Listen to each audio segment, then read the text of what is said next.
Berlangsung 2 hari, perkemahan Sabtu Minggu Korps Kadet Republik Indonesia 2025 ditutup di Korjasdam 2 Sriwijaya Palembang Minggu 2 November 2025. 500 peserta mengikuti rangkaian pembinaan karakter dan bela negara, mulai dari baris berbaris, pengetahuan pionir, hingga edukasi kedisiplinan, wawasan Nusantara, dan penggunaan media sosial yang bijak. Kegiatan menghadirkan suasana belajar di luar ruang yang menekankan nilai pendidikan karakter. Output kita diharapkan masing-masing pribadi masuk sekolah ini mempunyai disiplin, mempunyai inovasi, semangat, ya, memiliki wawasan kebangsaan yang tinggi.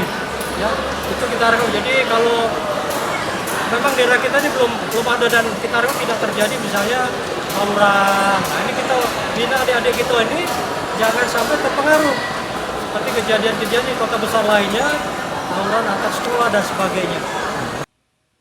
Antusiasme peserta mencerminkan semangat generasi muda untuk terus memperkuat nasionalisme sekaligus mempersiapkan diri menghadapi tantangan zaman yang semakin kompleks.